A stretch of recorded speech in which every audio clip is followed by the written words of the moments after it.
Conversando con el Tigre. Diálogos. Noticias. Comentarios. Críticas.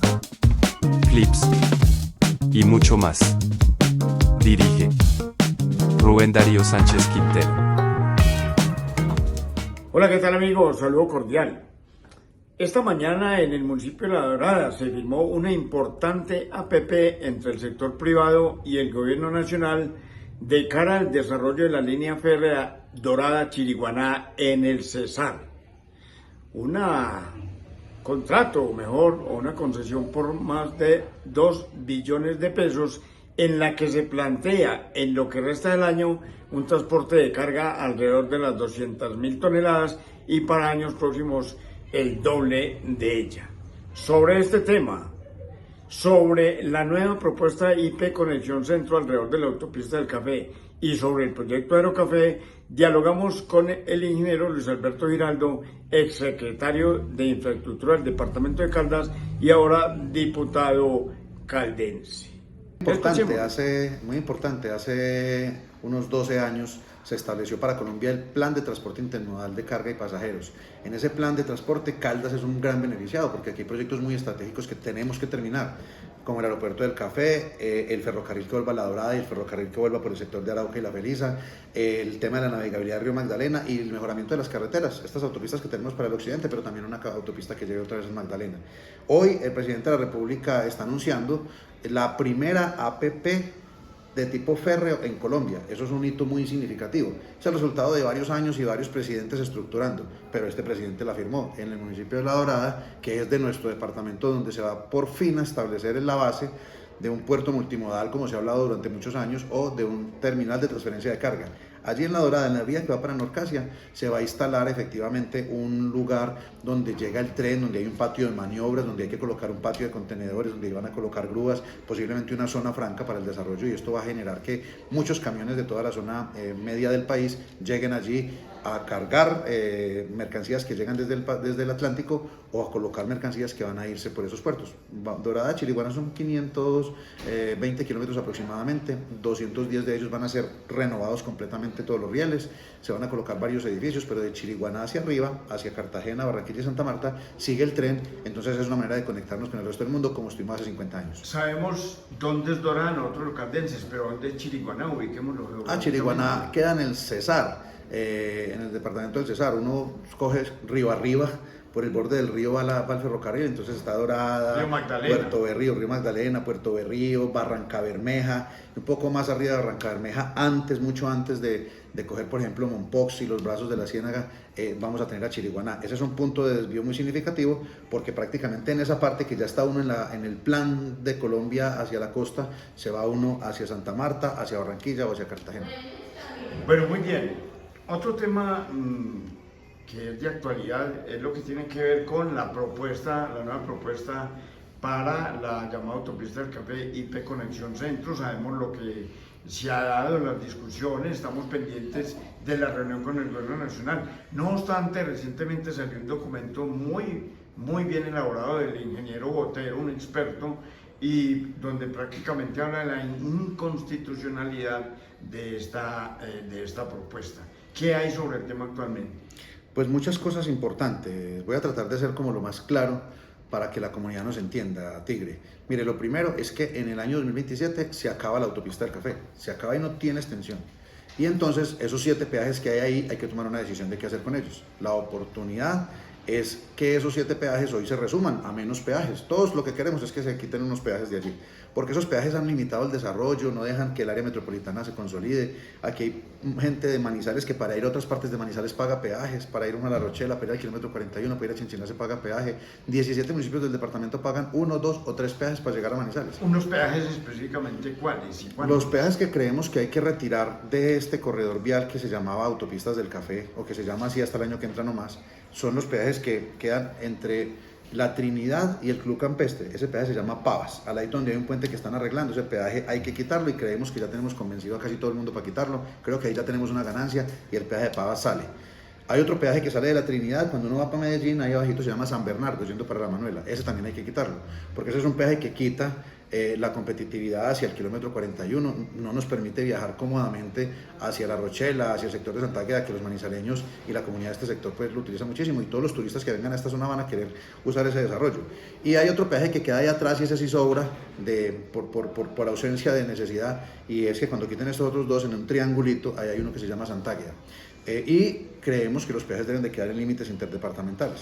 Una conclusión que yo creo que es muy importante es que yo creo que todos en Caldas estamos hablando de lo mismo, solo que con lenguaje distinto. Y ya estamos hablando de lo mismo, es que nosotros queremos que se quiten esos peajes para que haya competitividad, a menos que nos demuestren que se van a hacer una gran cantidad de obras demasiado significativas. Incluirían la rectificación de la vía de Manizales a Chinchiná, porque es una carretera que se construyó hace 30 años, o en los últimos 30 años, con especificaciones de hace 30 años para una velocidad de tráfico de menos de 40 kilómetros por hora. En contraste con las carreteras que vemos hoy en Antioquia, cuando usted baja de Medellín, Caldas a Bolombolo a 80 kilómetros por hora en medio de las montañas, y uno siente seguridad. Aquí no se siente seguridad cuando uno sube 40 kilómetros por hora. Entonces, si hay obras que puedan mejorar ese corredor, tendría sentido que permanecieran algunos de estos peajes. Pero si no hay obras de ese tamaño para mejorar ese corredor, es mejor que se quiten esos 3 peajes. Y en todo caso, con los peajes que quedan en Tarapacá, que es el límite departamental, que son 2 peajes que quedan entre Pereira y Manizales, se deberían de poder hacer las obras que hacen falta. El pedacito de doble calzada que nos quedaron debiendo en el sector de Chinchiná, pues por allá por la variante, y un pedazo de doble calzada que son como 4 kilómetros entre la Trinidad y la Manuela, y unas intersecciones que hacen falta, unas intersecciones para el futuro aeropuerto del Café y las intersecciones que sean necesarias. En otras entrevistas que hemos hablado del tema, en 30 segundos, ¿hay o ha habido incumplimientos de la actual concesión Autopistas del Café? Legalmente no, porque la concesión Autopistas del Café actualmente, después de tener como 30 otros IES, ha podido ir legalizando con el gobierno todas las expectativas que habían. Y hoy lo que dice en el contrato es lo que está cumplido por Autopistas del Café. Pero socialmente, comunitariamente, sí hay una percepción de que hay un incumplimiento, tal vez no de la concesión Autopistas del Café, sino del gobierno y de todos en general, porque se soñaba una doble calzada de Manizales hasta Armenia y no existe todavía. Faltan pedacitos de doble calzada, faltan intersecciones adecuadas y faltan tramos de seguridad para 60 kilómetros por hora que en este momento todavía no se ha podido gestionar. Bueno, 29 otros sí que se convirtieron en 29 otros no, porque creo que el 30 es el del puente. Ah, bueno, 30, exactamente. Con el puente de Pavas.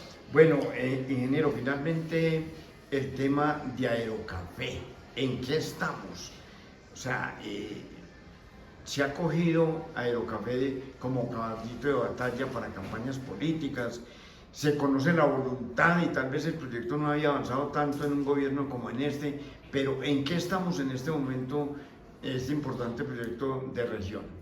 Pues yo creo que en el gobierno que menos ha avanzado Aeropuerto del Café es en este. Yo creo que han pasado 5 gobiernos presidenciales, 2 de Uribe, 2 de Santos, 1 de Duque, y ahora estamos en el de Petro. Y yo creo que el presidente Petro le hizo perder al proyecto Aeropuerto del Café más de 2 años, cuando llegaron a hablar del aeropuerto de las élites y que ese aeropuerto lo estaban robando y una cantidad de cosas, y ahora ellos dicen que ellos sí lo van a salvar, y yo confío en que lo pueden hacer. Le están colocando un recurso importante al Aeropuerto del Café en este gobierno, pero la gran mayoría, el 90% de los recursos fueron comprometidos desde gobiernos anteriores, de la época de Duque, cuando se hizo el cierre financiero inicial.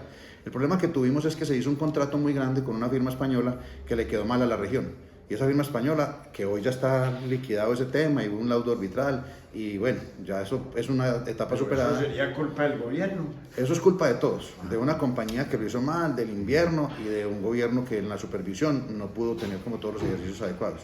También hay que decir que antes de eso hubo un problema grande de mucha plata, de más de 100.000 millones de pesos que se ejecutaron en unos diseños de unos terraplenes y en unas obras que se ejecutaron y que hoy ya no se van a necesitar. Parte de lo que se invirtió en el pasado, hace 10 y 15 años en el Aeropuerto del Café, hoy ya no se necesita porque el nuevo diseño ya no es sobre terraplenes para que no sea inseguro, sino sobre pilotes hincados en la roca, y eso va a ser como un puente. Ese proyecto nuevo es un proyecto de un poquito más de 1 billón de pesos y este gobierno logró hacer un cierre financiero solamente para 828.000, que es un pedacito del aeropuerto, es lo que llamamos el lado aire. La pista, las calles de rodaje, de pronto los hangares, el cerramiento del aeropuerto y enterrar unas líneas de alta tensión que pasan por la mitad de la pista. Pero todavía queda faltando la torre de control, queda faltando el terminal de pasajeros, quedan faltando los parqueaderos de vehículos que llegan hasta el aeropuerto, quedan faltando las carreteras de acceso, o sea, otro medio billón de pesos. Este gobierno por fin da un visto bueno para arrancar, y se hace una licitación pública que en medio de discusiones políticas y otras cosas que han venido planteando y de organismos de control que ojalá hagan bien su tarea y si hay alguna persona que es corrupta que llegue también la fuerza de la ley contra ellos, pero en medio de todo eso hoy estamos en una licitación pública y con claridad. Esa licitación pública, yéndonos bien, se adjudica al finalizar este año 2025. En el año 2026 se pretenden hacer las obras los análisis de las obras, el aterrizaje del diseño. Yéndole bien a este gobierno, antes de que cambie el presidente Petro por el siguiente presidente, puede que empiecen a mover tierra, pero no lo creo, porque en el contrato mismo dice que hay 10 meses de preconstrucción, o sea que hasta octubre del año 2026 no se pueden empezar las obras, supongamos que lo hagan, y de ahí en adelante son al menos 3 años haciendo las obras, o sea que estamos hablando de un aeropuerto que en el lado aire nomás podría estar terminado, yéndonos bien, en el año 2028-2029. Bueno, no es un panorama muy halagador el que usted presenta, pero es realista. Pero es realista. Hace parte de la historia del proyecto. Y sí con una convicción, Tigre, con la convicción de que el proyecto hay que hacerlo. Totalmente, Ese proyecto hay que terminarlo totalmente. Y hay que quitarle un problema grave que tiene la comunidad palestina. Gente que ha sufrido, que le estén haciendo una obra hace 20 años y todas esas calles desorganizadas, el pueblo desorganizado, hasta que no terminemos la obra. Hay que terminarla para que el pueblo palestino sea el primero que salga. 30 segundos, diputado, para que me diga qué opina de las declaraciones del exdiputado y ex candidato a la gobernación Camilo Gaviria, quien reconoció en estos días que ha habido corrupción en Aerocafé y habla de cifras de la Contraloría por 170.000 millones de pesos. Lo que yo decía, aquí han habido en el pasado problemas graves en la administración del proyecto de Aeropuerto del Café y más de 100.000 millones de pesos fueron enterrados en unos terraplenes que hoy posiblemente no funcionen porque tuvimos ya problemas con algunos de ellos que fallaron hace unos años y eso lo está siguiendo la Contraloría General de la República. Ojalá determinen culpables y ojalá hagan acciones para que la comunidad comience a creer en lo público. En este momento se habló de una falta de juicio, de una posible corrupción en los pliegos que estaban armando para la licitación actual, pero cambiaron a los actores supuestamente porque estos sí son más sanos y más transparentes. Vamos a ver cómo salen, pero si lo hacen bien, al final de este año podrían estar adjudicando ese contrato a una compañía que posiblemente haga bien la obra en los próximos 3 años, y yo estoy haciendo churitos para que eso salga bien, porque queremos que el aeropuerto se haga. Tema que tiene tanto de largo como de ancho. Diputado, muchas gracias. Gracias a usted, Tigre, y qué bueno estar aquí con ustedes nuevamente.